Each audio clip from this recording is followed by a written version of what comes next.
பரத்னு ஒரு ஹிந்தி படம் பல வருஷத்துக்கு முன்னாடி ரிலீஸ் ஆன படம்னு நினைக்கிறேன். ஏற்கனவே பார்த்தாப்புல இருந்தது, இருந்தாலும் பரவாயில்ல மறுபடியும் பார்த்து பேசலாங்கிற நினைவுக்கு ஒருத்தா இருந்ததுனால மறுபடியும் பார்த்து இப்ப பேசிட்டு இருக்கிறேன். பெருசா சண்டை சச்சரவெல்லாம் இல்லாத ஒரு அருமையான படம், டிராமா படம், ஒருத்தா இருக்கும். தாராளமா நீங்களும் டைம் ஸ்பெண்ட் பண்ணி பார்க்கலாம். ரொம்ப ஷார்ட்டா தான் படத்தையும் நான் முடிச்சிருக்கிறேன். கண்டிப்பா பிடிக்கும்னு நினைக்கிறேன். வாங்க வீடியோக்குள்ள போகலாம். இந்த படத்தோட ஸ்டார்டிங் சீன்ல நம்ம ஹீரோவை காட்டுறாங்க. ஆளு வயசாகி போய் நாளை கழிச்சோ 70 வயசை தொட போறாராம். அவரோட நண்பர் அவரும் வயசானவர் தான். ஒரு புரோக்கரு 2 ரியல் எஸ்டேட் ஏஜென்ட்டுகளை கூட்டிட்டு வந்து இந்த ஏரியால இருக்கிற எல்லா கடையையும் நாங்க விலை பேசிட்டோம், நீங்க மட்டும் ஓகேன்னு சொல்லி கையெழுத்து போட்டு கொடுத்தா இங்க ஒரு அருமையான மாலை கட்டிடுவோம். மால்ல உங்களுக்கு ஒரு ஃப்ளோரே கூட எழுதி கொடுக்குறோம், 2 மடங்கு பணமும் கொடுக்குறோம், உங்க கடையை எழுதி கொடுத்துருங்கன்னு புரோக்கர் ஏட்டிக்கு பிட்டியா பேச அடுத்து என்ன நடக்க போதோ அப்படிங்கறத புரிஞ்சுக்கிட்ட ஃப்ரெண்டுக்காரன் சிரிக்கிறான். இங்க சிசிடிவி கேமராலாம் இருக்குது, இங்க வெளியில வச்சு டீல் பண்ண கூடாதுன்னு சிசிடிவி கேமரா இல்லாத உள்ளு ரூம் பக்கம் கூப்பிட என்ன நடக்க போகுதுன்னு தெரியாம புரோக்கர் உள்ள வரார். உள்ள வந்தவரை தூக்குல மேல ஏத்தி விட்டு கொன்னே விடுவேன், இன்னொரு தடவை இந்த மாதிரி பேசிட்டீங்க வந்த அவ்வளவுதான மிரட்ட பெருசுக்கு பைத்தியம் முடிச்சிருச்சுன்னு கத்திக்கிட்டு ஓடியாராரு புரோக்கர். பின்னாடியே மால்காரர் ஓடியாரார். கிட்டத்தட்ட விளக்கமாறு செருப்புன்னு எல்லாத்தையும் வச்சு அடிச்சு வெளியில துரத்துறாங்க. அப்புறம் தெருவை கூட்ட ஆரம்பிச்சிடறாரு நம்ம ஹீரோ. நம்ம ஹீரோவுக்கு நாளைக்கு பிறந்தநாள், 70வது பிறந்தநாள். வீட்டு பக்கம் வந்தா நம்ம ஹீரோவோட மச்சான் வக்கீல் வேலை பாக்குறாரு நினைக்கிறேன். இப்போ கருப்பு கலர் கோட்டை போட்டு திரிவார். பெரிய குடும்பம், தங்கச்சி குடும்பம், தம்பி குடும்பம், ஜேன்னு இருக்குது. அதெல்லாம் சரி, ஹீரோயின் எங்கன்னு பார்த்தா 65 வயசு கிளவி ஒண்ணு ஹாயா ஸ்கூட்டி ஓட்டிட்டு வந்துட்டு இருக்குது. ஏட்டிக்கு புட்டியா ஒரு பூக்கடைக்கார மேல ஏத்த பூவெல்லாம் மேல செதற அருமையான ஒரு இன்ட்ரோ. அங்க வச்சு என்ன சொல்றாரு தாத்தா அப்படின்னா, இங்க இருக்கிற எல்லா பேரோட பிறந்தநாள் அன்னைக்கும் அவங்க சொல்றபடி எல்லாம் நடக்குது. எனக்கு பிடிக்காத பர்கர் பீஸா கூட அவங்க சாப்பிட சொல்றாங்கன்னு நானும் சாப்பிடுறேன். ஏன் பிறந்தநாள ஏன் இஷ்டத்துக்கு கொண்டாடுறதுல என்ன தப்பு இருக்குது? இவர் ஏதோ ஒரு ரயில்வே ஸ்டேஷன்ல ட்ரெயின் கிளம்புற சமயத்துல கொண்டாடுவார் போல தெரியுது. அங்கதான் கொண்டாடுவேன்னு அடம்பிடிக்கிறாரு. வேண்டா வெறுப்பாதான் குடும்பமும் பர்த்டே கொண்டாடுறதுக்காக கிளம்புது. ஒரு பெரிய வேனை பிடிச்சு மொத்த பேரும் கிளம்பி போறாங்க. மச்சான் தான் வண்டி ஓட்டுவாப்ல. பசங்க வயசானவர் இவரு. உச்சா போறதுக்கு அங்க நிக்கிறது அவருக்கு பிடிக்காது. கோலி குண்டு விளையாடுறதுனா இவருக்கு ரொம்ப பிடிக்கும் போல. அங்க பேத்தி ஒண்ணு உங்க பழைய ஸ்டோரியை பத்தி விசாரிக்கும். கதை சொல்லுங்க அப்படின்னு கேக்குது. ஆகஸ்ட் 15 இவரோட பிறந்தநாள்னு சொல்லிருப்பாப்ல. ஆனா உண்மையிலேயே ஆகஸ்ட் 15 இவர் பிறக்கல. தான் பிறந்தநாள் என்னன்னு எனக்கு தெரியாது. ஆகஸ்ட் 15 அன்னைக்கு பாகிஸ்தான்ல இருந்து இந்தியாவுக்கு வந்த ட்ரெயின் ஒண்ணுல தான் நான் வந்தேன். நான் வந்த தேதி ஆகஸ்ட் 15. ஸ்கூல் படிக்க போகும்போது பிறந்த தேதி வேணும்னு கேட்டாங்க. எனக்கு அந்த தேதி தான் ஞாபகம் இருந்ததா, அந்த தேதியவே கொடுத்துட்டேன் அப்படின்னு சொல்லுவார். இப்பதான் அந்த பிளாஷ்பேக் ஸ்டோரிக்கு போறோம். நம்ம ஹீரோவோட ஊரு பாகிஸ்தான். அப்போ இந்தியா பாகிஸ்தான் இல்லாம எல்லாம் ஒரே நாடா இந்தியா அப்படிங்கிற ஒரு பிரம்மாண்ட நாடா இருந்தது. கிளாஸ்ல வாத்தியாருங்க சில பேர் பெரிய பிரச்சனை ஆயிடுச்சு, இந்தியால இருந்து இந்த பக்கம் வந்த ட்ரெயின்ல இருந்த முஸ்லிம்ஸ் எல்லா பேரையுமே கொண்டு போட்டாங்க, கலவரமாய் போச்சு. பதிலுக்கு இங்க இருக்கிற முஸ்லிம்ஸ் இங்க இருந்து இந்தியாவுக்கு போக போற அந்த ட்ரெயினை ஏதாவது பண்ணிடுவாங்க, நாம இங்க இருந்து எப்படியாவது தப்பிச்சு போகணும், இந்து குடும்பங்களை இங்க இருந்து சேஃபா அனுப்பணும், இந்த மாதிரி எல்லாம் பேசிட்டு இருக்காங்க. இதை கேட்டுட்டு பதறிட்டு ஓடியாரான் தான் அப்பா கிட்ட. அப்பா தான் ஸ்டேஷன் மாஸ்டர். இவங்க ஒரு இந்து குடும்பத்தை சேர்ந்தவங்க. இந்த மாதிரி எல்லாம் கேள்விப்பட்டேன், உண்மையான கேட்க அதெல்லாம் ஒண்ணுமில்ல, அதெல்லாம் நினைக்க வேண்டாம், ஒன்னும் பிரச்சனை இல்ல அப்படிங்கிறார். ஏதாவது இன்ஃபர்மேஷனா நமக்கு கண்டிப்பா போன் வருங்கிறார். சரி போய் பெல்லடி அப்படின்னு சொல்ல இவனு வழக்கம் போல பெல்லடிக்கிறதுக்காக வெளியில வருவான். இந்தியாவோட பக்கத்துல இருந்து இந்த பக்கம் வந்த ட்ரெயின் இது. அந்த ட்ரெயினுக்குள்ள இருந்த முஸ்லிம்கள் எல்லாம் ரொம்ப கொடூரமாக கொல்லப்பட்டு கிடக்குறாங்க. சின்ன பையன் அதை பார்க்க கூடாது பாத்துறான். அதே சமயம் இந்த பக்கம் போன்ல வேற அப்டேட் வருது. எஸ், அந்த கதையெல்லாம் நிஜம்தான், உண்மைதான், புரளி கிடையாது. இங்க இருந்து இந்தியாவுக்கு போற ட்ரெயினும் அதுதான், அந்த ட்ரெயின் தான் கடைசி. முடிஞ்ச வரை இந்துக்கள் இந்த பக்கம் அனுப்பிச்சு வைங்கன்னு அப்டேட் கொடுக்குறாங்க. அப்பா ஓடியாந்து இதெல்லாம் பார்க்காதரான்னு பையனை பார்க்க வேண்டாம்னு சொல்லிட்டாரு. அப்புறம் வீட்டுக்கு போய் பொட்டி படிக்கையை கட்டிக்கிட்டு பொண்டாட்டியை கூட்டிக்கிட்டு தங்கச்சி ஒருத்தி இருக்கிறான் நம்ம ஹீரோவுக்கு. கையை விட்டுறாத, கையை இறுக்கி பிடிச்சுக்கோன்னு சொல்லி எல்லா பேரும் ஒரு வழியா இங்க ஸ்டேஷன் பக்கம் வராங்க. கூட்டம் அலமோதுது. ஏகப்பட்ட பேர் ஏறணும் முயற்சி பண்ணிட்டு இருக்காங்க. அதே சமயம் அந்த பக்கம் பார்த்தா ஆயுதங்கள் கைமாறிக்கிட்டு இருக்குது. இந்துக்களை கொல்ல போறதா அவங்க ரெடி ஆகிட்டு இருக்காங்க. கீழே இடம் இல்ல, ட்ரெயினுக்கு மேலதான் ஏறி ஆகணும். அப்பா ஏறிட்டாரு, பையன் ஏற போறான், தங்கச்சிய முதுகுல சுமக்கிறான். எந்த காரணத்தை கொண்டு மட்டும் கீழே விட்டுறாத என்ன அப்படின்னு சொல்லிட்டு தான் மேல கூட்டிட்டு போறாங்க. ஆனா மேல இருந்த யாரோ ஒருத்தர் எத்த கரெக்டா அந்த குழந்தையோட கையில அடிபட பொத்துன்னு குழந்தை கீழே விழுந்துருது. இவர் மட்டும் தான் மேல வருவான். ஹீரோ மட்டும் தங்கச்சி கீழே விழுந்துட்டா அப்படின்னு சொல்லி கதறான். அப்பா அங்கிருந்து சுத்தி முத்தி பார்த்துட்டு தங்கச்சியை காப்பாத்துறேன்னு சொல்லி அவர் கீழே இறங்கிடுறாரு. அப்படி இறங்கும்போது தன்னோட வாட்சை கொடுத்து இந்த குடும்பத்துக்கு நீதான் எல்லாத்தையும் குடும்பத்தை பாத்துக்கணும் அப்படின்னு ஒரு சத்தியம் வாங்கிட்டு வேற அவர் கீழே இறங்குறாரு. ஆனா அவர் கீழே இறங்குற நேரம் கரெக்டா ஆயுதத்தோட குரூப் உள்ள வந்து வெட்ட ஆரம்பிக்கிறாங்க. கலவரத்துக்கு மத்தியில அவர் மாட்டிக்கிட்டாரு. தங்கச்சியையும் காப்பாற்ற முடியல. தங்கச்சிக்கு என்னாச்சு ஏதாச்சுங்கிறது இப்ப வரைக்கும் தெரியல. ட்ரெயின் அப்புறம் இந்த பக்கத்துல வந்து அகதிகள் முகாம்ல இறங்குது. அப்பா சொல்லிருப்பாப்ல, இங்க ஹிந்து ரேஷன் ஸ்டோர் அப்படின்னு ஒரு கடை இருக்கா, ஒரு மளிகை கடை. அந்த மளிகை கடையில உன்னோட அத்தை இருப்பா, அவளை போய் பாருன்னு சொல்லிருப்பாரு. இருப்பாப்ல. அதனால அந்த கடைக்கு இவங்க வராங்க. இங்க வந்து பார்த்தா கடையில மளிகை கடையில அத்தக்காரியோட புருஷன் மாமன் தானே வேணும், மாமன் தண்ணி அடிக்கிறவன் கடையிலேயே வச்சு தண்ணி அடிச்சுக்கிட்டு இருக்கிறான். அத்தை திட்டிக்கிட்டு இருக்கிறாங்க. அதே சமயம் இந்த மாதிரி அவர் இறந்துட்டாரு, நாங்க தான் வந்திருக்கிறோங்கிற செய்தியை கேள்விப்பட்டு அத்தைக்கு ரொம்ப வருத்தமாகுது. அவங்க இருக்கிறதே ஒரு தம்மா தூண்டு வீடு, அந்த வீட்டுல இவங்களை தங்க வச்சுக்கிட்டு நாங்க வெளியில படுத்துக்கிறோங்கிறாங்க அந்த அம்மா. அத்தை ரொம்ப நல்லவ, ஆனா மாமா சத்தம் போறாரு, இதெல்லாம் ரொம்ப டூ மச், நாம ஏன் வெளியில படுக்கணும், அவங்கள வெளியில போய் சொல்லுன்னு சத்தம் போறாரு. சும்மாரியா, என் கூட பிறந்தவரோட குடும்பம் இது, நான் விட்டுற முடியாதுங்கிறாங்க அத்தகாரி. அடுத்து தான் அப்பாக்களோட பேரெல்லாம் வரிசையா எழுதி அங்க இருக்கிற பசங்க வரிசையா கீழே நிப்பாங்க, யாராவது வந்து பார்த்தா தான் புள்ளன்னு கண்டுபிடிக்கிறதுக்காக. அங்கதான் ஹீரோவோட ஃப்ரெண்டோட அறிமுகம். திருடலான்னு முடிவு பண்ணி திருடுவாங்க. அதுவும் மல்லிகை கடையிலேயே கை வச்சு ஒரு போர்வை எடுத்திருப்பாங்க. போர்வையோட விலை ₹1. ஆனா இங்க 8 தரேங்கிறாரு ஒருத்தன். அதுவும் மரியாதை இல்லாம நடத்துறான். திருடின பொருளுக்கு இவ்வளவுதான் விலை, திருடின பொருளை விற்கிற உங்களுக்கு இவ்வளவுதான் மரியாதைன்னு சொல்லியிருப்பாங்க. நேர்மையான வழியில போனாதான் மரியாதை கிடைக்கும், மரியாதை இல்லாத இடத்துல நான் இருக்க விரும்பல அப்படின்னு சொல்லிட அந்த பசங்க போட்டு பொழந்து எடுக்கிறாங்க இவங்கள. அம்மா கிட்ட நடந்ததை சொல்லி, திருடினதை விற்கணும்னு போனேன், ஆனா திருந்திட்டேன், எதையும் விற்கல, அதுக்கு பரிகாரமா அடிச்சு போட்டாங்கன்னு சொல்ல, சரி நீ போற வழி நேர்மையான வழின்னு இருக்கிற பட்சத்துல யாருக்கிட்டையும் நீ அடி வாங்க வேண்டிய அவசியம் இல்ல, பதிலுக்கு வேணா அடி கொடுங்கிற ரேஞ்சுக்கு அம்மா நல்லபடியா தான் பேசுறாங்க. அப்புறம் சின்ன சின்ன வேலைகள், ரோட்ல போற இடத்துல என்னென்ன வேலை செய்ய முடியுமோ எல்லா வேலையும் செய்வான். செஞ்சு கொஞ்சம் கொஞ்சமா காசு பார்க்க ஆரம்பிக்கிறான். அதே சமயம் அந்த பக்கம் அந்த கம்பி மேல நடப்பாங்க இல்லையா, அந்த மாதிரி ஒரு பொண்ணு நடக்க அவளை பார்த்தது 2 பேரும் உருகுறாங்க. அவங்க ஒரு சர்க்கஸ் குரூப்பை சேர்ந்தவங்க. சரி அந்த சர்க்கஸ் குரூப்லயே ஏதாவது வேலை கிடைக்குமான்னு சொல்லி அங்கேயே சேர்ந்து சில வருடங்கள் ஓட்டுறாங்க. கம்பி மேல நடந்துகிட்டு இருந்தவ இவ்வளவு அழகாயிட்டா பாருங்க. நிறைய இப்போ பெட் கட்டுறதும் உண்டு. நம்ம ஹீரோ வளர்ந்து அழகா வண்டியை ஓட்டிக்கிட்டு இருக்கிறார் சர்க்கஸ்ல. அதுவும் கிணறுன்னு ஒண்ணு சொல்லுவாங்க, அந்த கிணத்துக்குள்ள சர்ட்டு சர்ட்டு சர்ட்டுன்னு வண்டி ஓட்டணும். அதே நல்லா தான் ஓட்டுவான். நல்லா ஆடல் பாடல் எல்லாம் சிறப்பா போகுது. ஆனா விதியின் விளையாட்டை பாருங்க, இன்னொருத்தர் அந்த மாதிரி வண்டியை ஓட்டிக்கிட்டு இருக்கும்போது ஆக்சிடென்ட் ஆயிடுது. காலில் பலத்த அடி. தான் செத்துட்டா தான் குடும்பத்தோட நிலைமை என்ன ஆகும், இனிமே எனக்கு இந்த சர்க்கஸ் வேலை வேண்டான்னு ஹீரோ முடிவு பண்ணிட்டார். ஆனா அவங்க சர்க்கஸ் வியாபாரம் தான், அவங்க ஊரு விட்டு ஊரு சர்க்கஸ் விட்டு சர்க்கஸ் போய்கிட்டே தான் இருக்கணும். அதனால பிரியா விடை பெற்று அவங்க கிளம்பி போயிடுறாங்க. தனிமரமா ஆயிட்டாரு நம்ம ஹீரோ. நம்ம ஹீரோவோட தங்கச்சி வளர்ந்து ஆளாயிட்டா. ஆனா வாயி வாயி வாயி பயங்கர வாயி. நேருமாமா மாதிரி மருமக வேணும், தனக்கு புருஷன் வேணும்னு அந்த பொண்ணு சொல்லிக்கிட்டே இருக்குமா. நம்ம ஃப்ரெண்டுக்காரனை பார்த்தா அப்படியே சாட்சா நேருமாமா மாதிரியே இருப்பாப்ல. அம்மா பேசாம உன் ஃப்ரெண்டுக்கே உன் தங்கச்சியை கட்டி வச்சிடலாமான்னு கூட யோசிச்சாங்க. ஆனா ஃப்ரெண்டோட வாழ்க்கையை கெடுக்க விரும்பலன்னு சொல்லிவிட்டு நம்ம பையன் தான் ஒத்துக்கல. ஆனா இப்போ ஒரு நல்ல செய்தியோட ஃப்ரெண்டு ஓடியாரான். அப்படி ஃப்ரெண்டு நல்ல செய்தியோட ஓடியாரத பார்க்கும்போது சாட்சாத் கடவுளே இருக்க வந்து அந்த நல்ல செய்தியை சொல்றாப்ல இவனுக்கு தோணும். என்ன நல்ல செய்தினா, கதை நடக்கிற அந்த காலகட்டம் 1940கள்ல அரேபிய நாடுகள்ல பெட்ரோல் கிடைக்குது, பூமிக்கடியில என்ன கிடைக்குது, நிறைய வேலை வாய்ப்பு அங்க கிடைக்குதுன்னு வந்து புலம்புவான். எஸ், வேலை வாய்ப்பு கிடைக்குது. இவங்களும் வேலை இல்லாம எம்ப்ளாய்மெண்ட் ஆபீஸுக்கு டெய்லி போயிட்டு வந்தவங்க. இப்போ அங்க ஆயில் வேலை கிடைக்கலாமா, அரேபியாவுக்கு போலாமான்னு நினைச்சுக்கிட்டு விசா ப்ராசஸ் ட்ரைனிங் எல்லாம் அந்த டைம்ல கவர்மெண்ட் கொடுத்தது, அதுக்கு ஜாயின் பண்ணலாம்னு வந்து நிக்கிறாங்க. அங்கதான் நம்ம ஹீரோயினோட அறிமுகம். ஒரு கவர்மெண்ட் ஆபீசரா தான் வேலை பார்த்துக்கிட்டு இருப்பாங்க. அப்போ இவங்க பேர் என்ன, ஊர் என்ன, எல்லாத்தையும் கேட்டு தெரிஞ்சு நோட் பண்ணிக்கிறாங்க. அப்புறம் நிறைய பேர் இந்த மாதிரி வேலை தேடி வந்திருப்பாங்கல்ல, அவங்கள குரூப்பா பிரிச்சு வச்சிருக்காங்க. ஒவ்வொரு குரூப்புக்கும் ஆயில் சம்பந்தப்பட்ட வேலை ட்ரைனிங் இதெல்லாம் கொடுக்கப்படும். அதுல யாரு தேர்ச்சி அடைந்து வர்றாங்களோ அவங்களுக்கு தான் வெளிநாட்டுக்கு போவதற்கான அந்த வாய்ப்பு வேலை எல்லாம் கிடைக்கும் அப்படிங்கிறாப்ல சொல்லியிருப்பா. ஒரு மூட்டையை தூக்குற போட்டி.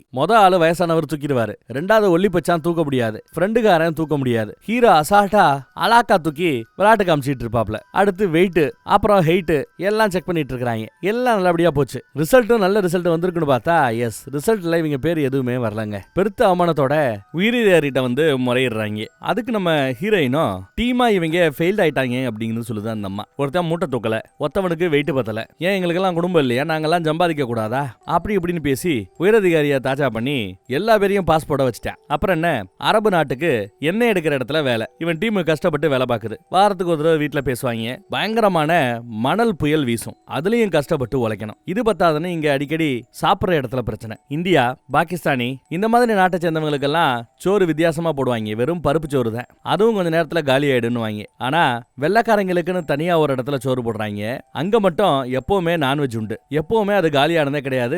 சாப்பாடு கொஞ்சம் மிச்சமா இருக்கும், வேஸ்டா போகும். அந்த இடத்துல சாப்பிட போறோட நம்ம பசங்க போய் ஒரு பெரிய பஞ்சாயத்து ஆயிடுது. உயரதிகாரி என்னன்னு விசாரிக்க இவனுக்கு தெரிஞ்ச அந்த சோட்டா இங்கிலீஷை வச்சு ரொம்ப அழகா உயரதிகாரிக்கு புரிய வைக்கிறான். என்ன சொல்ல வரானா, நாங்க எப்ப பார்த்தாலும் பருப்பு சோறுன்னு சாப்பிட்டுட்டு இருக்கிறோம், அதுவும் காலியா போயிடுது, பாரு பேரு பட்னியா கிடக்குறாங்க. ஆனா அவங்க டெய்லி மட்டன் சிக்கன் சாப்பிடுறாங்க, சாப்பாடு வீணாகிட்டு இருக்குது. ஏன், நாங்க ப்ரௌன் கலரு, நீங்க வெள்ளை, அதுக்காகயா அப்படின்னு கேட்டிருப்பான். அது மட்டும் இல்லாம மெஷின்ல நல்ல எண்ணெயை ஊத்துனீங்கன்னா மிஷின் நல்லா வேலை செய்யும். அந்த மாதிரி எங்களுக்கு நல்ல விதமா சோறு போட்டீங்கன்னா நாங்களும் நல்ல விதமா வேலை செய்வோம், உங்களுக்கு தானே லாபங்கிறாப்ல பேசி எப்படியோ கன்வின்ஸ் பண்ணிருப்பான். இனிமே எல்லா பேருக்கும் ஒரே வகையான சாப்பாடு தான் அப்படிங்கிற அந்த குட் நியூஸ் சொல்ல எல்லாரும் சந்தோஷப்படுவாங்க. அடுத்த நாள் தீபாவளியா. ராத்திரி மேடம் கிட்ட போய் தீபாவளிக்கு லீவு கிடைக்குமா அப்படின்னு வந்து விசாரிக்கிறான். எல்லாருக்கும் ஆகும். தீபாவளி கொண்டாட்டம் இங்க பண்ணா நல்லா இருக்குமேனு கேட்டிருப்பான். அவங்களும் அதுக்கு சரின்னு ஒத்துட்டு இருந்திருப்பாங்க போல. தீபாவளி கொண்டாட்டம் சிறப்பா போகுது. ஆனாலும் அடுத்த கட்ட பிரச்சனை, இன்னும் கொஞ்ச நாள்ல வீசா இவங்களுக்கு முடிய போகுது. அதுக்குள்ள நிறைய பணம் சம்பாதிக்கணும். வெளியில எண்ணெயில வேலை பார்க்கறத விட தரைக்கடியில 100 மீட்டர் தூரத்துக்கு கீழே போய் வேலை பார்க்கும் போது 3 மடங்கு சம்பளம் கிடைக்குமா. இவங்க டீம்ல இருக்கிற பல பேருக்கு வீட்டுல தங்கச்சிகளை கட்டி கொடுக்கணும், பிள்ளைகளை படிக்க வைக்கணும்னு பல கடமைகள் உண்டு. அதனால அந்த ரிஸ்கான வேலையை நாங்க பார்க்க போறோம், ப்ளீஸ் அப்ரூவ் பண்ணுங்கன்னு வந்து நிக்கிறா நம்ம ஹீரோ. அவளும் சரின்னு ஒத்துக்கிறா. ஆனா சேஃபா இருங்கன்றா. டீமு கீழே போகுதுங்க. அன்னைக்குன்னு பார்த்து கீழே தோண்டிக்கிட்டு இருக்கும்போது பூம்னு வெடிச்சு செதறது. பயங்கர சேதாரம் கீழே. வெளியில வேலை பார்க்கறவங்களுக்கெல்லாம் ஷாக்கு, உள்ள வேலை பார்க்கறவங்களுக்கோ உயிர் போற பயம். அதுலயும் ஒரு பெரிய பாறை கடையில ஃப்ரெண்டோட காலு மாட்டிக்கும். அவனை காப்பாத்த போறேன்னு இவர் போராடிக்கிட்டு இருக்க ஒரு கல்லு இடிச்சு நம்ம பாரத் ஹீரோ அந்த பக்கத்துல போய் விழுவான். பேச்சு மூச்சு இல்லாம கிடக்குறான் போல. வெளியில இந்த செய்தியை கேட்டு நம்ம ஹீரோயின் ரொம்பவே வருத்தப்படுறா. ஹீரோவுக்கு பழசெல்லாம் ஞாபகத்துக்கு வரும். தன் அப்பாவுக்கு அவன் செஞ்சு கொடுத்த சத்தியம் ஞாபகத்துக்கு வரும். சத்தியம் ஞாபகத்துக்கு வந்ததுமே சாகிறதுக்கான நேரம் இல்லைன்னு புரிஞ்சுக்கிட்டு அவன் தப்பிக்கிறான். மூச்சு விடுறான், பேச முடியுது. இன்னொரு தடவை நம்ம முயற்சி பண்ணுவோம்னு சொல்லி அவங்க மட்டும் இல்லாம அங்க மாட்டி கிடக்கிற பல பேரை காப்பாத்தி ஒரு வழியா மேல கூட்டிட்டு வராப்ல. அதே சமயம் அவன் செத்து போயிட்டான்னு நினைச்சிட்டு ஹீரோயின் அழுதுகிட்டு இருப்பா. ஆனா உயிரோட பல பேரை காப்பாத்திட்டு வெளியில வர அதை பார்த்து ரொம்ப சந்தோஷப்பட்டு ஓடி போய் கட்டி பிடிச்சுக்கிறா. தான் அப்பாவே அங்க இருந்து பாராட்டுறாப்ல இவனுக்கு என்ன வரும். அதே சமயம் இப்ப நடப்புக்கு வந்தா எந்த ரயில்வே ஸ்டேஷன்ல தான் தங்கச்சியை சொல்லத்தானோ அதே ரயில்வே ஸ்டேஷன்ல தான் பிறந்த நாளை கொண்டாடுறதுக்காக கேக்கோட குடும்பம் ரெடியா காத்துக்கிட்டு இருக்குது. மீதி கதையை சொல்லுங்கன்னு எல்லா பேரும் ஒரே பிரச்சனை. சரி கதையை சொல்றோன்னு மறுபடியும் பிளாஷ்பேக்கு போறோம். பிளாஷ்பேக்ல பல பேரை காப்பாத்துற நம்ம ஹீரோவுக்காக விருதெல்லாம் கொடுக்குறாங்க. கூடவே தான் உன்னை லவ் பண்றேன், கல்யாணம் பண்ண ஆசைப்படுறேங்கிறத மைக்கிலேயே எல்லாரும் முன்னாடி அனௌன்ஸ் பண்ணிட்டா. ஆனா இவனோ பயப்புள்ள, எனக்கு எங்க அப்பாவுக்கு செஞ்சு கொடுத்த சத்தியம் தான் முக்கியம். நான் இப்போ கல்யாணம் பண்ணிட்டேன்னா அதுவும் தங்கச்சிக்கு கல்யாணம் பண்ணாம, தம்பிக்கு கல்யாணம் பண்ணாம, அவங்கள படிக்க வைக்காம, அம்மாவை பாத்துக்காம இப்படி கல்யாணம் பண்றது எப்படி அப்படி இப்படின்னு சொல்லிட்டு கல்யாணம் பண்ண முடியாதுங்கிறான். இதுல இந்த அம்மாவுக்கு வருத்தம் தான். போடாடே, உனக்கெல்லாம் என்ன மாதிரி ஒரு ஆள் கிடைக்கவே மாட்டாங்கிறாப்புல சொல்லிட்டு கிளம்பிடுறாங்க. அந்த பக்கம் பார்த்தா இப்ப தங்கச்சிக்கு ஒரு வக்கீல் மாப்பிள்ளைய ஏற்பாடு பண்றாங்க. பாட சொல்லி கேட்டா தெருவெல்லாம் கத்துறாப்புல பாடுறான். இந்த மாப்பிள்ள கண்டிப்பா உனக்கு வேணுமான்னு கூட ஹீரோ கேட்டு பாப்பாப்ல. ஆனா தங்கச்சி இந்த மாப்பிள்ள தான் வேணும்னு சொல்லிடுச்சு. சரின்னு கல்யாணமும் ரொம்ப சிறப்பா நடந்துகிட்டு இருக்குது. ஆனா கல்யாணத்துல யார பார்த்தாலும் தன்னோட காதலிய பாக்குறாப்லயே நினைச்சிட்டு இருக்கிறான். ஆனா ஒரு கட்டத்துல பார்த்தா எதுக்கு அவளே வந்து நிக்கிறா. தெரியாதனமா மாலையை போட்டுறான். எனக்கு மட்டும் தான் தெரியுதா, டேய் இவ எதுக்கு இருக்கிறது என் ஆளா, கொஞ்சம் பாருன்னு செக் பண்ணி பார்க்க ஃப்ரெண்ட் அப்படி தொட்டு பாப்பாப்ல. பொலிர்னு ஒரு அரவலும். கன்ஃபார்ம் தான், மேடம் தான் அப்படிங்கிறான் அவன். எனக்கும் தெரியுதுங்கிறான். அப்புறம் பார்த்தா அம்மா முன்னாடி எல்லாரும் முன்னாடியும் அவங்க இந்த மாதிரி நாங்க 2 பேரும் லவ் பண்றோம், ஆனா அப்பாவுக்கு செஞ்சு கொடுத்த சத்தியம் தான் சொல்லி முக்கியம் சொல்லிவிட்டு கல்யாணம் பண்ணிக்க மாட்டேங்கிறாரு. இருந்தாலும் கல்யாணம் பண்ணலனாலும் பரவாயில்ல, இவர் கூட தான் வாழ வேணும். அந்த அம்மா வந்து நிக்குது. அம்மாவும் பையன்கிட்ட விசாரிக்கிறாங்க, என்னடா லவ் பண்றியான்னு. ஆமாங்கிறா. கல்யாணம் முடியாதுங்கிறா. சரி, உங்க வாழ்க்கை உங்க இஷ்டம், எப்படி வேணாலும் வாழ்ந்துட்டு போங்கன்னு அம்மாவும் பர்மிஷன் கொடுத்துற.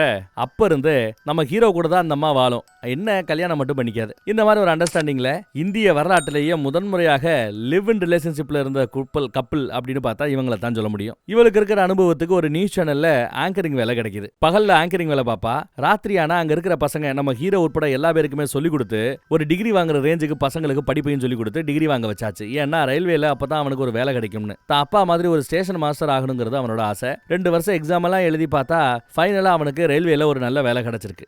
வேலை கிடைச்சிருச்சுன்னு தான் ஃப்ரெண்டு கிட்ட அந்த நல்ல செய்தியை சொல்லும் போது பார்த்தா மல்லிகை கடைக்கு வெளியில சில பேர்கிட்ட ரேட்டு பேசிக்கிட்டு இருக்கிறாரு மாமா. அதை பார்த்துட்டு கஷ்டப்பட்டு என்னோட அத்தையும் நானும் உழைச்சு இன்னும் நிப்பாட்டி வச்சிருக்கிறது இந்த மல்லிகை கடை, இதை விற்க ஒத்துக்க மாட்டேன் பொலிர்னு ஒரு அரவிடுவாப்ல. டே வயசாயிடுச்சுடா, உங்க அத்தை இறந்து போய் 2 மாசம் ஆயிப்போச்சு, யாருக்கும் பாரமா இருக்கணும்னு ஆசைப்படல, ஏதோ இதை வித்தா கிடைக்கிற காசை வச்சு நான் உண்டு என் வேலை உண்டு இருப்பேன், புரிஞ்சுக்கடான்னு சொல்லிட்டு அழுகிறார். வேணும்னா இந்த கடை தான் வேணும்னா இருக்கிற காசை கொடுத்துட்டு இந்த கடையை வாங்கிக்க, யாரு வேணான்னு சொல்லிட்டு மாமா சொல்றாப்ல. இப்ப கடை வாங்க வேண்டிய பொறுப்பு வருது. ரயில்வேல வேலைக்கு சேர்ந்தா அங்க கிடைக்கிற கொஞ்சோண்டு சம்பாத்தியத்தை வச்சு கடையெல்லாம் விலைக்கெல்லாம் வாங்க முடியாது. சம்பாத்தியம் உயரணும்னா வருஷக்கணக்கா வேலை பார்க்கணும் ரயில்வேல. அதனால அந்த ஸ்டேஷன் மாஸ்டர்ங்கிற கனவு அப்படியே போயிடுச்சு. கப்பல்ல வேலை பார்த்தா நல்லா காசு கிடைக்கும்ன்றது அப்ப தெரிஞ்ச விஷயம் தான். அதனால கப்பல்ல வேலை வேணும்னு சொல்லிட்டு விசாரிச்சு வந்திருக்காங்க. கப்பல் வேலை கொஞ்சம் ஆபத்தானதுன்னு அம்மாவும் சொல்றாங்க, ஹீரோயின் சொல்றாங்க. ஆனாலும் அவங்க கேட்கல.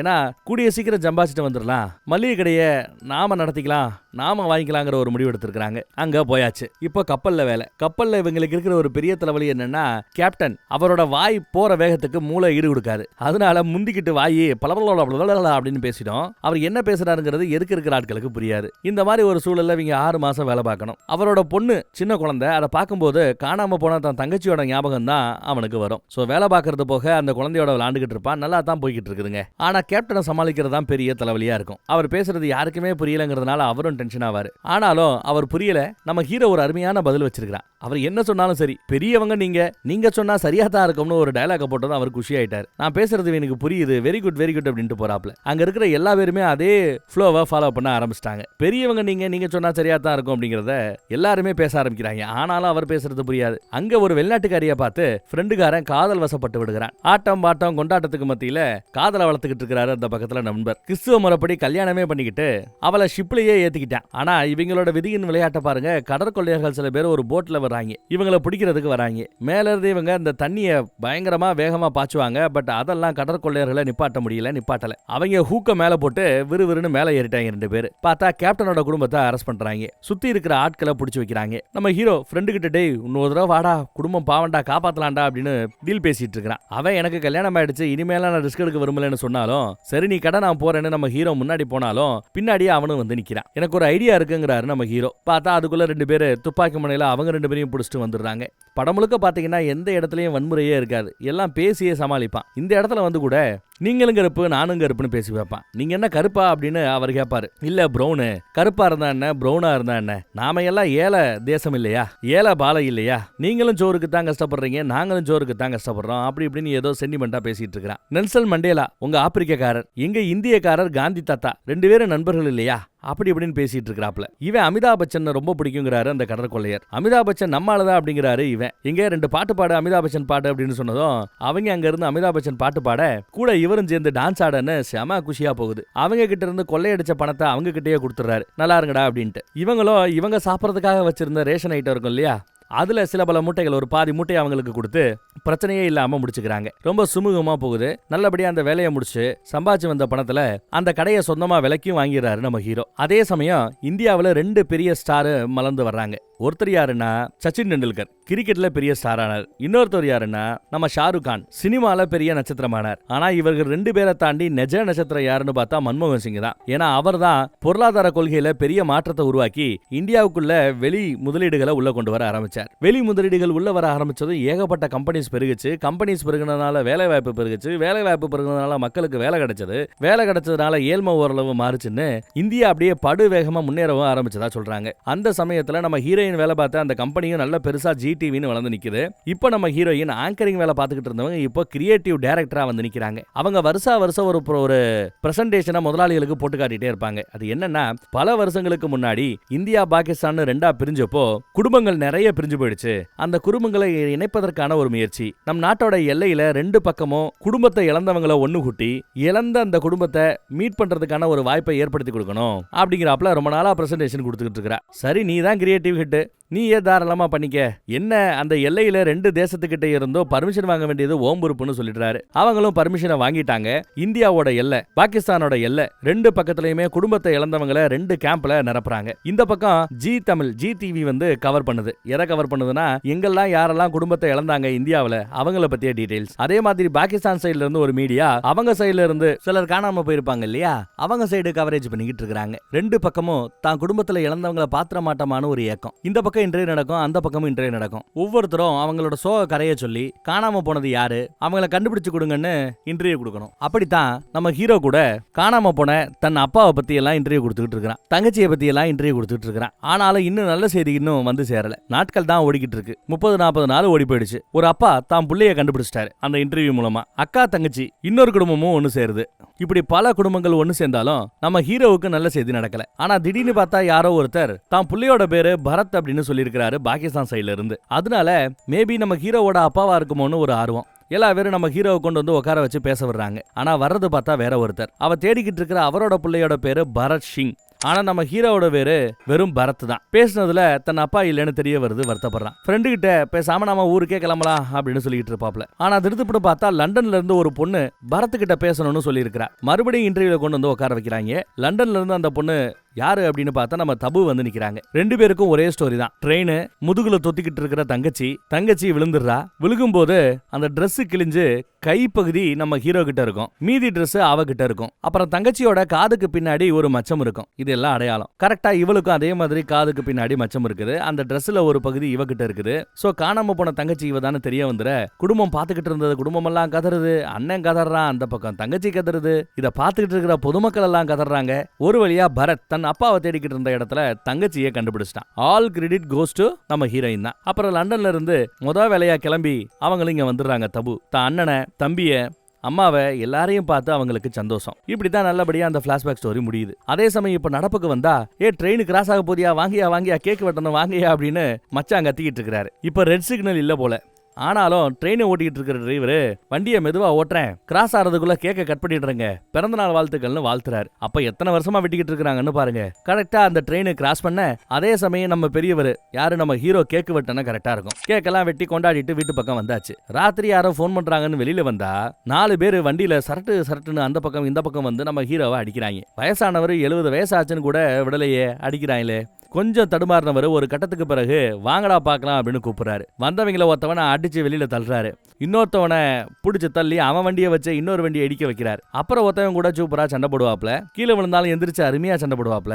அவன் ஹெல்மெட்டை பிடுங்கி அவனோட மூக்குல ஓங்கி ஒரு குத்து, அப்புறம் சடச்சடன்னு நெஞ்சில 4 குத்து இல்ல 40 குத்து குத்திருப்பாரு நினைக்கிறேன். ஆளு அப்படியே வாங்கிட்டான். கெத்து காட்டுறாப்ல. அடுத்த நாள் காலையில பார்த்தா அந்த மால்காரங்களை கூப்பிட்டு வந்துட்டு, மக்கள் எல்லாருக்கும் நாங்க மால் கட்டி கொடுப்போம், மால்ல ஒவ்வொருத்தருக்கும் உங்களுக்கு கடை கிடைக்கும், அப்படி இப்படின்னு அந்த புரோக்கரை விட்டு பேச விடுறாங்க. நம்ம ஹீரோ அங்க வந்தா, ஏயா கெடுக்கிற, ஒரு காலத்துல யாரா இருந்தாலும் சரி மால்னா வேணாம்னு சொல்லிக்கிட்டு இருந்தாங்க. ஆனா இப்போ மால்ல கடை வேணும்னு சொல்றவங்க எல்லாம் கை தூக்குங்க அப்படின்னு சொல்ல ஏகப்பட்ட பேர் கை தூக்குறாங்க. பார்த்தேல்ல, உன்னை தவிர கிட்டத்தட்ட எல்லா பேருமே மால் வேணும்னு முடிவெடுத்துட்டாங்க. காத்து மாத்தி வீசுது, புரிஞ்சுக்கையா அப்படின்னு புரோக்கர் சீனா போட்டுக்கிட்டு இருப்பான். இவ்வளவு பேர் ஒத்துழைக்கிறதுனால ஒன்னும் பண்ண முடியாம நம்ம ஹீரோ விலகி போலான்னு பார்த்தா, நம்ம மச்சான் அங்க இருந்துகிட்டு, ஒரு நிமிஷம் இருங்க, எப்படா ராத்திரி என் மாமனை நீ அடிக்கிறதுக்கு ஆள் அனுப்பலாம், இன்னொரு வச்சு செய்யறேன் பாரு அப்படின்னு சொல்லிவிட்டு இருக்கிற மக்களை பார்த்து, இங்க பாருங்க, இப்போ அவங்க கிட்ட காசை வாங்கிட்டு அவங்க கட்டுற அந்த மாலுல நீங்க கடை கட்டிங்கன்னா அந்த கடைக்கு மாசம் நீங்க வாடகை கொடுக்க வேண்டியிருக்கும். உங்க இடத்த உங்ககிட்ட இருந்தே வாங்கிட்டு உங்ககிட்டயே வாடகையும் கேட்பாங்க. அவங்க கிட்ட இருந்து பணத்தை வாங்க வேண்டாம். அதுக்கு பதிலா நம்ம கடைக்காரங்க எல்லாரோட அசோசியேஷன் இருக்குல்ல, அசோசியேஷன் மூலமா நாமளே அந்த மாலை கட்டுவோம். எவங்கிட்ட இருந்து காசு வாங்க வேண்டாம், லோன் போவோம், மாலை கட்டுவோம். உங்க எல்லா பேருக்குமே நீங்க எதிர்பார்க்கறாப்புல கடை கிடைக்கும். ஆனா அந்த கடைக்கு நீங்க வாடகை கட்ட தேவையில்லை, இஎம்ஐ கட்டினாலே போதும். சில வருடங்களுக்கு பிறகு உங்களுக்கு அந்த கடையே சொந்தமாயிடும். அவங்க கிட்ட காலாகாலத்துக்கு வாடகை கொடுக்க போறீங்களா, இல்ல சொந்த கடைய மால்ல கட்டி சந்தோஷப்பட போறீங்களா அப்படின்னு கேட்க எல்லா பேருமே கை தூக்குறாங்க. எதுக்கு, எங்களுக்கு சொந்தமா தான் கடை வேணும்னு கேட்டு. நம்ம புரோக்கர் கூட கை தூக்குறாப்ல, அவருக்கு இங்க கடை வேணுமா பாத்துக்கங்க. செமையா ஒரு அழகான ஒரு ஆர்குமெண்ட்டை எடுத்து வச்சு வக்கீலு கெத்து காட்டுறாரு. சோ ஒரு வழியா மால் கட்டணும் முடிவாய் போச்சு. கடைசியா ஒரு தடவை அந்த மளிகை கடைக்குள்ள போயிட்டு வராப்ல நம்ம ஹீரோ. இறந்து போன தன் அப்பாவை நினைச்சு அவர் கூட அவர் பேசுறாப்ல நினைச்சு அப்படியே பாசத்தை பிழிஞ்ச பிறகு வெளியில வந்து தான் கடைய தானே உடைக்கிறார். அப்புறம் இப்ப எல்லா கடமையும் முடிச்ச பிறகு கல்யாணம் பண்ணிப்போமா அப்படின்னு அவகிட்ட கேக்குறான். அவ சரி இவ்வளவு அடம்பிடிச்சு கேட்கறதுனால சரி ஒத்துக்கிறேன்னு ஒத்துக்கிறா. 70 வயசுல இவங்க 2 பேருக்கும் 60வது கல்யாணமோ 70வது கல்யாணமோ இல்ல, முதல் கல்யாணம் நடக்குது. ஆனாலும் தலைமை ஷியமா குஷியில என்னமா ஸ்டெப் போறாருன்னு பாருங்க. தங்கச்சி தபு உட்பட பல பேர் அதை பார்த்து ரொம்ப என்ஜாய் பண்ணிக்கிட்டு இருக்க. ரொம்ப சிறப்பா கல்யாணமும் முடியுது, படமும் முடியுது. நல்லா இருந்தது இல்லையா? ஒரு அருமையான சென்டிமெண்ட் டிராமா படம். வேற ஒரு நல்ல கதையில மறுபடியும் சந்திப்போம். தேங்க்யூ.